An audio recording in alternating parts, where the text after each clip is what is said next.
నువ్వు ఏది చేసినా ఒక్కటే చూసుకో, ఇది నాకు క్షేమమా, నా వారికి క్షేమమా, ఇతరులకు క్షేమమా కాదా అనేది చూసుకో.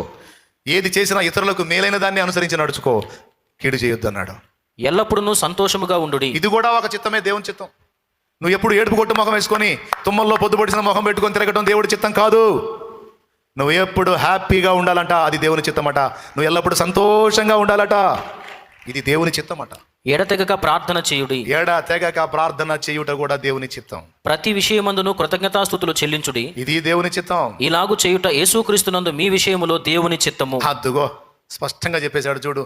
పైన చెప్పినవన్నీ చెప్పి ఇలాగు చేయుట మీ విషయములో దేవుని చిత్తము అన్నా. ఇన్ని చెప్పావు, యాడ గుర్తుంటే?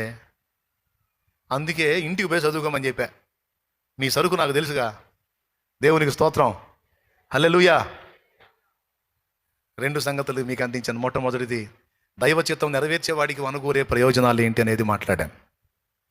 దేవుని చిత్తం నెరవేర్చిన నా జీవితం ఎలాగ ఇతరులకు దీవెనకరంగా మారిందో సాక్ష్యం ఇచ్చా.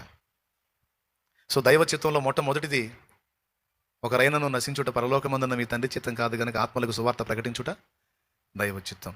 అంతేకాకుండా ఇతరుల కొరకు ప్రార్థించుట దైవ చిత్తం. 3వది, పవిత్రతలో మన ఘటమును కాపాడుకొనుట దైవ చిత్తం. 4వది, ఇప్పుడు నేను చూపించిన వచనాలన్నీ.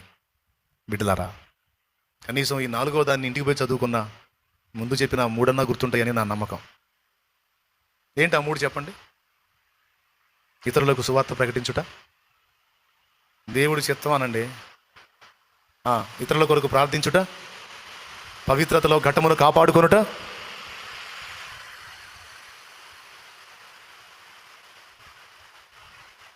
నాలుగవది 5వ అధ్యాయం 12 నుంచి 18 వచనాలు.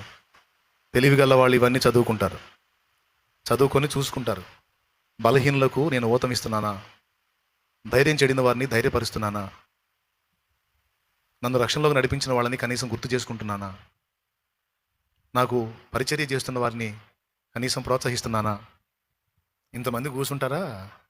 వాళ్ళు వచ్చి ప్లేట్లు వడ్డించి కాలే కాలే సాంబారు అన్నం వడ్డిస్తే శుభ్రంగా తిని అధికారులు పోయినట్టు పోతారు. కానీ అమ్మా చాలా బాగా పరిచర్య చేస్తున్నారా తల్లి, అన్నా భలే పరిచర్య చేస్తున్నారన్నా, దేవుడు మిమ్మల్ని దీవించాలన్నా అని ఒక్కసారి అన్నారు. ఎంతమంది అన్నారు? చేతులు ఎత్తండి. అబద్ధ అన్న మేము తిన్నాం కానీ అనలేదన్న వాళ్ళు చేతులు ఎత్తండి. అంటే ఏమన్నా సొమ్ము పోయిద్దా? ఏమన్నా 100 రూపాయలు ఇస్తున్నావు తీసేమన్నా?